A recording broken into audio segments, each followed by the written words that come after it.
This is my 1969 garage find E-Type Jag. Now this car has been parked in the garage for 48 years, and if you've not seen the first video, then make sure you check it out. But today we're going to be having a little bit of a better look at the exterior and a more detailed look at the interior, which is a real untouched mess of all sorts of bits and bobs, such as newspapers, receipts, paperwork. I've not really had a good look at the interior yet, so it's going to be my first time and your first time too.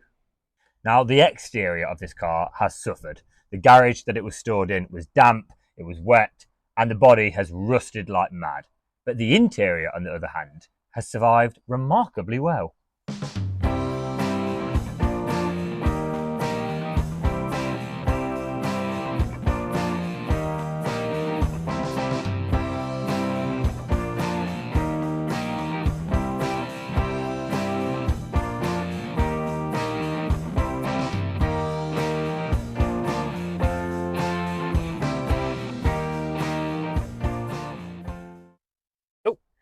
The interior has actually survived remarkably well. The seats are in lovely condition, and you know, if the car wasn't quite so rotten, you could clean the interior up and just use it as it is. But as well as looking at the condition of the features of the car, such as seats and whatnot, we're going to have a look at the things that are left in the car, like newspapers and receipts and whatever else we can find. So this newspaper I did look at very quickly in the other video. It's dated April 79.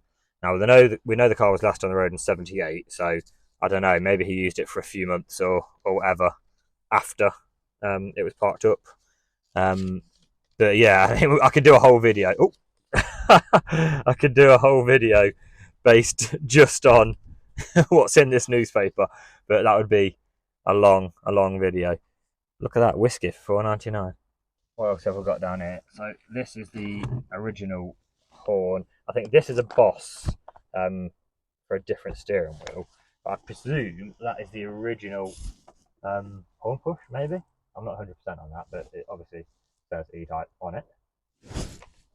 What else have we got down here? This is just a carry bag, but even things like carry bags that are that old are interesting. This is Regent Warehouse. Oh, we have got something in it. What have we got? It's just a bit of cotton bud. No idea. Brush. Looks like there's some paint brushes in there. Anything else? Now you can start to see the condition of the car as well. You can see little daylight holes down there, but it's kind of rusted all the way along where the sills meet the floor, which is probably quite common. Got a badge there.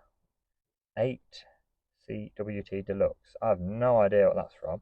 Whether that's part of the Jag or something else, I have no idea.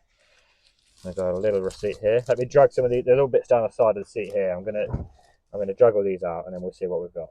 Now I have just put some gloves on, as in some of my previous videos where I'm messing around with mouldy cars, I have been absolutely told off in the comments for not wearing gloves, and I'm really glad that you're all looking out for me, because if I died from mould poisoning, there'd be no more videos. So now I'm protected from the mould. Let's see what we've got. So this Crewe and Nantwich Sports Week, May 1978.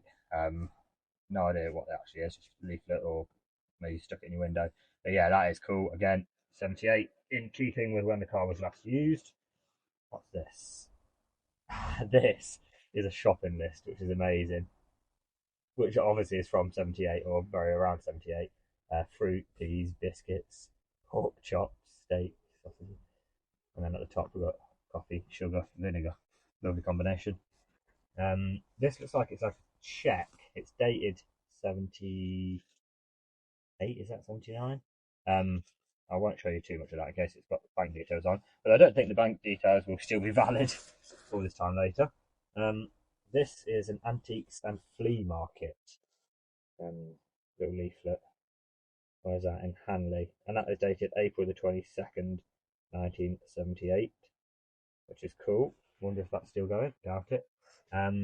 This says student on it. One set folk, tested and guaranteed. I don't know what that is. Oh, it's guitar strings. That's amazing.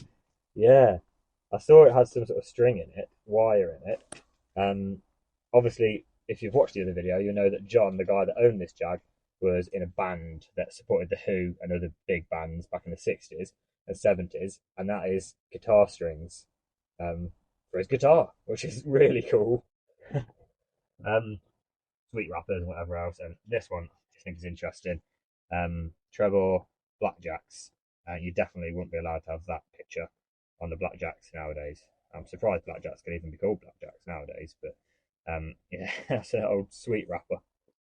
Now, moving over to the driver's side, I'll have a quick look at the dashboard, which is pretty cool on its own. So many switches on an E-Type Jag dashboard. So many gauges. Obviously, you got your battery, oil, your clock, your water temp, and your fuel. Looks like we're all out of fuel. And then the mileage is, what's that say? 70. You can just see that 70,386. And what we got? An absolutely huge headlight switch. I don't think you'd struggle finding headlights in the dark with that one. Brake fluid, handbrake switch. What's that? Rear window demister, I presume. Obviously, got your massive rev counter, which is obviously a staple part of any sports car. Choke, window screen. What's that? Window screen, whether that's your wipers, maybe. Seems a little bit small for your wipers. Then you got your hot and cold air and your glove box. Now, the glove box is locked, and I have not made any attempt to open it. So, shall we see if we can find the key? I found a key that I think, which way was it? I think fits, but I can't get it to turn. I'm going to spray a little bit of WD-40 in there and see if I can get that unlocked. So I can't get a key to unlock the glove box, so I've just had a look, and you can unscrew these hinges here. So I'm going to unscrew these and see what's inside. So the hinges are undone, and we're about to see what's in the glove box. Oh. Pretty much nothing apart from a piece of paper. Oh, what is it? Oh, that's disappointing, isn't it?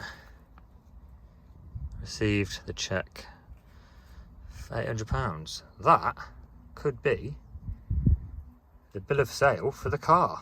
Quack, quack. Now in the back, there's not a massive amount going on. Obviously you've got, that's your wheel knocker thing. That's how you take the wheels off. You've got a spare wheel, a spare headlight. That looks like a bit of a bumper part maybe. And these are the caliper bolts from when I took the calipers off. But under here, I believe, oh, right. There's definitely some bits and bobs in there. There's some sort of storage area. I'm going to see if I can open this properly, and we'll see what we've got in there. Right, we've got that open. Let's have a look what we've got. Loads of bits of paperwork. Let's pull it out and try and see. No idea what that is. That looks like a song list, which is pretty cool, as obviously he was in his band. So that's a Beatles song. That's, yeah, they look like just cover songs. More song lyrics or song titles. That is so cool. This is obviously something to do with him being in a band, because he went, as we know, on various tours and performed various. What is, sorry, get back to before.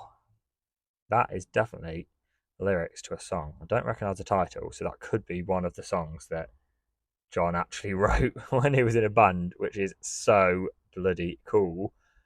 I think I'll probably have to get in touch with him and his daughter, because they might want these back, because that is amazing. What's this? More lyrics.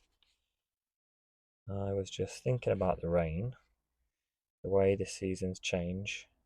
That is amazing. I really hope that these are some of his songs.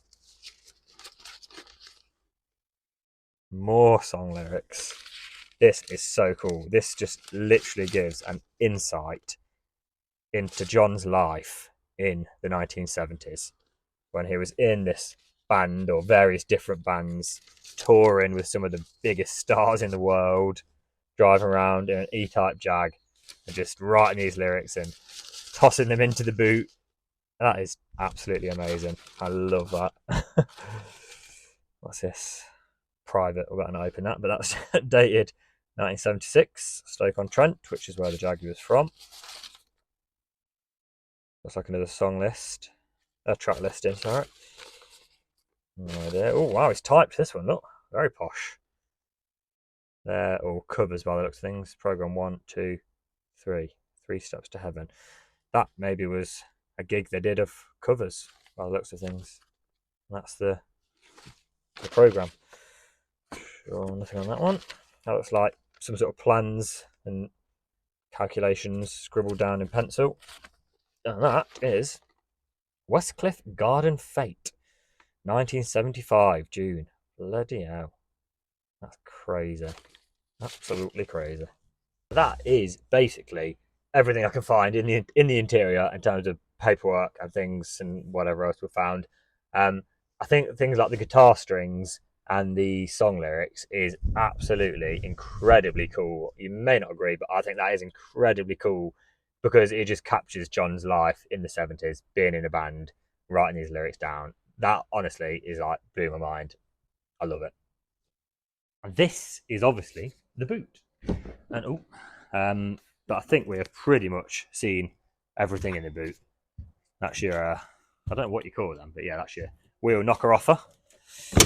I will get the camera so you can have a little look, but there's not much to see. Ooh.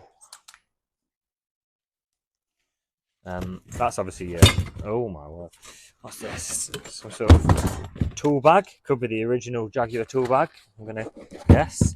Ah, nice little mallet. Don't think that's an original Jaguar tool. It's quite nice though, might keep that.